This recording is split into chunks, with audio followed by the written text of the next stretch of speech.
C'est peut-être la plus grande décision que vous aurez à prendre dans votre vie. C'est une décision entre deux douleurs. La première, c'est la douleur de la discipline pour une vie meilleure plus tard. L'autre est la douleur du regret pour une vie difficile pour votre avenir. Avez-vous déjà pensé à éprouver des regrets au lieu de faire preuve d'autodiscipline? Je suis sûr que oui. Nous vivons dans une société qui applaudit majoritairement la gratification immédiate au détriment de l'autodiscipline. Mais ce n'est pas bon du tout. Vous voyez, l'autodiscipline, oui, elle est douloureuse. Vous vous faites ressentir en quelque sorte une émotion qui n'est pas agréable lorsque vous vous dites non. Et la plupart des gens d'ailleurs préfèrent éviter ce sentiment de frustration et s'empressent de se faire plaisir et se relâchent. Jim Rohn, célèbre entrepreneur, a dit un jour: chacun doit choisir une des deux douleurs, la douleur de l'autodiscipline ou la douleur du regret. Vous comprenez que par cette citation, je m'en suis largement inspiré pour créer cette vidéo car je pense qu'elle est plus que jamais d'actualité. Mais alors, quel est le meilleur moyen d'être heureux? Choisir sa douleur, il faut savoir que c'est une idée puissante. Le problème de la question « Comment puis-je être heureux ?» c'est qu'elle nous pousse à chercher une solution rapide à nos sentiments d'inconfort et d'insatisfaction. Lorsque nous n'obtenons pas ce que nous voulons, ou lorsque nous devons attendre ou faire une sorte de sacrifice, nous sommes malheureux. Nous sommes malheureux parce que nous avons été emballés par la société à penser que la vie devrait être facile et que nous méritons tout, maintenant, tout de suite. Lorsque les choses vont mal, lorsque la vie ne nous donne pas ce que nous voulons, nous pensons immédiatement que quelque chose ne va pas. En fait, la douleur et les difficultés font inévitablement partie de la vie. Ce ne sont pas des signes que quelque chose ne va pas. Mais alors, quoi choisir? Autodiscipline? Regret? Quelle différence faire? Vous voulez savoir? Rendez-vous juste après ça! La plupart des gens cherchent à fuir leur vie, se sentent bloqués dans une situation qui ne leur convient pas et cherchent la meilleure méthode, la solution pour changer, pour reprendre le cours de leur vie et la vivre au lieu de la subir. Vous aussi, vous désirez changer, développer votre carrière, stimuler vos affaires, structurer vos finances, élargir vos relations et améliorer votre quotidien? Si vous vous posez ces questions, il ne vous reste plus qu'à passer massivement à l'action. Mais aujourd'hui, c'est à vous de décider de votre avenir. Êtes-vous réellement prêt à faire les efforts nécessaires pour changer de vie, à vous surpasser et à tenir bon? Si c'est le cas, l'équipe de No Statu Quo est là pour vous donner les clés, les stratégies et l'accompagnement dont vous avez besoin pour vivre la vie que vous méritez vraiment. Et c'est maintenant que ça commence, avec Ezio Sabatini, fondateur de No Statu Quo.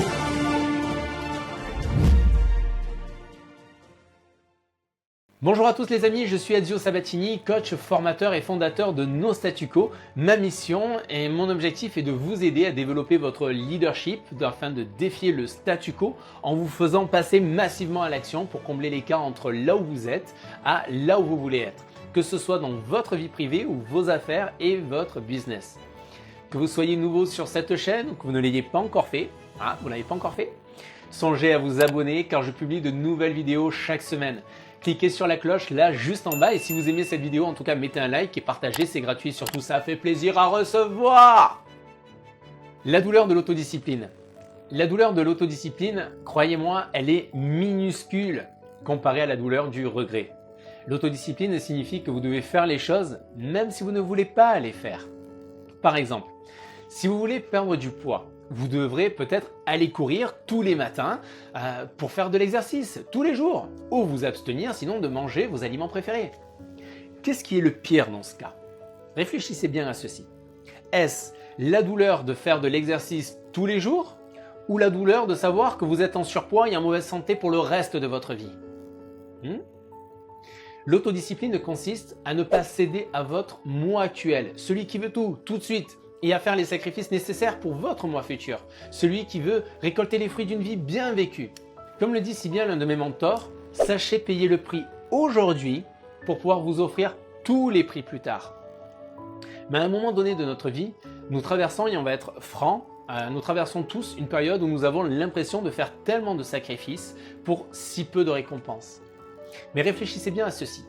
quel que soit le sacrifice qui semble douloureux sur le moment, ce n'est rien comparé à ce qui se passe lorsque vous n'allez pas jusqu'au bout. L'autodiscipline vous donne le pouvoir de vous tenir à vos décisions et de les suivre jusqu'au bout. Et c'est l'une des conditions importantes pour atteindre vos objectifs. On ne peut pas tout avoir. Vous devrez prendre des décisions difficiles et renoncer à certaines choses si vous voulez réussir dans la vie. Prenons un exemple. Ou prenons même plutôt plusieurs exemples. Je veux être en forme, mais j'aime aussi manger de la malbouffe. Je veux perdre du poids, mais j'ai aussi besoin de mes sucreries. Je déteste mon travail, mais il est bien payé et offre d'excellents avantages. Je déteste mon travail, mais je n'ai pas le temps de chercher autre chose. Vous voyez ? Ce sont des exemples pourtant de choses qui sont vécues régulièrement. Peut-être que vous les avez vous-même vécues ou des personnes dans votre entourage.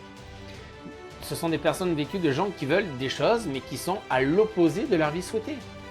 J'ai le regret de vous le dire, mais ces gens, ces personnes-là n'atteindront jamais leurs objectifs tant qu'ils n'auront pas choisi leur douleur. L'autodiscipline, c'est un outil puissant à avoir, si j'ose dire, dans son arsenal. Mais cela ne signifie pas toujours que nous devons souffrir en l'utilisant. Lorsque vous vous remémorez par exemple le pourquoi vous le faites, les choses deviennent plus plaisantes, donc plus faciles à réaliser. Vous devez simplement vous assurer que vous contrôlez ce que vous voulez dans la vie et non l'inverse.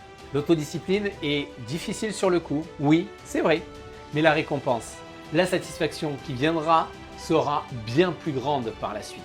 Parlons maintenant de la douleur du regret. Si vous n'êtes pas prêt à endurer la douleur de l'autodiscipline, vous allez tester la douleur du regret chaque jour. On peut comparer, si on veut, le regret à un monstre géant qui vit dans votre cerveau et ronge votre estime de vous. Chaque fois que vous pensez à quelque chose que vous auriez dû faire, mais que vous n'avez pas fait, chaque fois que vous pensez à ce qui aurait pu être, c'est une partie de vous-même qui vous consume. En fait, on pourrait dire qu'il y a deux types de regrets. Premier type de regret, c'est le regret des actions que vous avez déjà entreprises. Encore là, vous vous dites, et alors je suis déjà passé à l'action. Mais dans ce cas, vous vous retrouvez en fait à secouer la tête et à penser que vous auriez dû faire autre chose. Passer à l'action, c'est bien. Mais vous allez voir le vice de ce premier type de regret. C'est qu'il est naturel de s'en ressentir, en tout cas, cela une déception par exemple par rapport à une action qui a pu être faite. Mais le problème de ce type de regret, c'est qu'il peut être paralysant. Vous savez pourquoi ? Parce que vous pensez à ce qui aurait pu se passer si vous aviez fait quelque chose de différent et vous restez bloqué dans une boucle. Où vous vous demandez finalement comment les choses seraient mieux maintenant. C'est le fameux « si seulement ». En fait, vous commencez à couper le cheveu en 8, 16, 36 et vous vous dites « et si, et si, et si ». Vous vous mettez dans une boucle infinie, vous ressassez sans arrêt. C'est là qu'est le piège de ce premier type de regret. Le deuxième type, c'est le regret de n'avoir rien fait du tout. Ce type de regret-là, il est encore plus paralysant que le premier car en fait, il implique de savoir ce qu'il faut faire, mais vous ne le faites pas.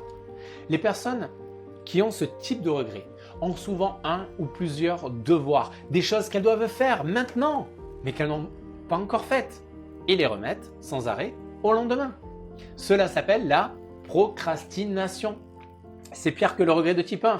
Vous ne passez pas à l'action, vous laissez une situation se dégrader et ce regret ne disparaît pas de lui-même. Si vous attendez que les conditions soient parfaites, je vous le dis les amis, vous ne parviendrez jamais à réaliser quoi que ce soit. Ce que je peux vous dire pour finir sur cette vidéo, c'est choisissez bien votre douleur avec soin.